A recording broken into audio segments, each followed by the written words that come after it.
নমস্কার দর্শক বন্ধু, আমি Manjula Chatterjee, Facebook page, YouTube channel video.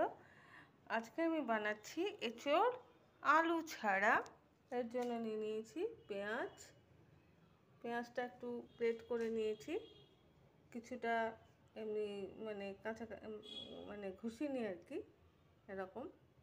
কাঁচা লঙ্কা আমার গাছের ভীষণ ঝাল, রসুন, আদা, হলুদ গুঁড়ো, জিরে গুঁড়ো, লবণ, ধনে গুঁড়ো।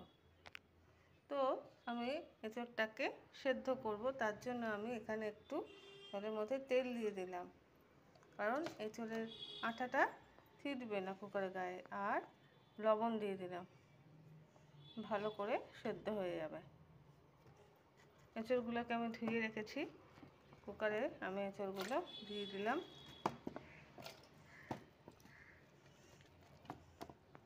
মাংসের মতো করে রান্না করব।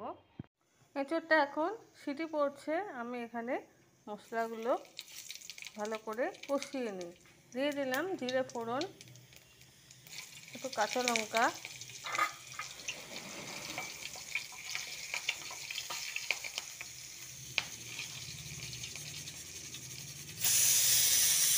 সিটি পড়ছে, পেঁয়াজ,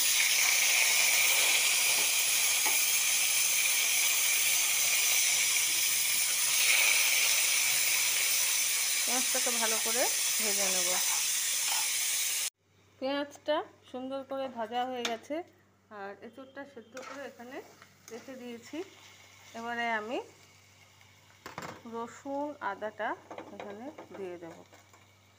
আদা রসুন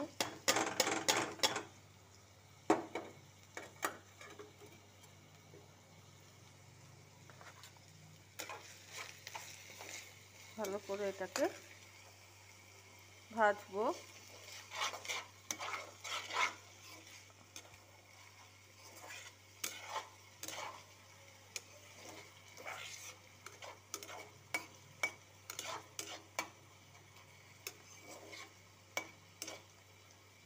একটু লাল লাল হোক।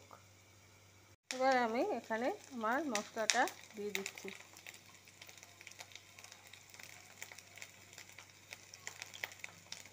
বাড়ির সামনে বাসন্তী পুজো হয়, সেই মন্ত্র ভেসে আসছে হাওয়াতে। ভালো লাগছে, আজকে তো বাসন্তী পুজোর নবমী।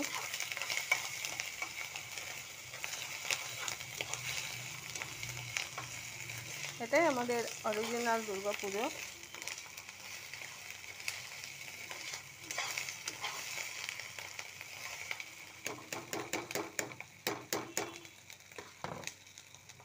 মশলার মধ্যে এঁচোড়গুলো আমি এখানে ঢেলে দিচ্ছি।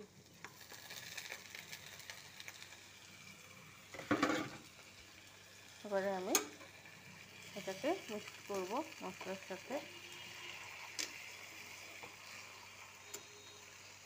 এঁচোড়টাকে ভালো করে মশলা দিয়ে কষিয়ে নিয়েছি। যারা শুকনো লঙ্কা খান, কাশ্মীরি মির্চ খান, তারা ওটা দিতে পারেন। আমি খাই না, তাই দিলাম না। এবারে আমি জল অ্যাড করব এখানে।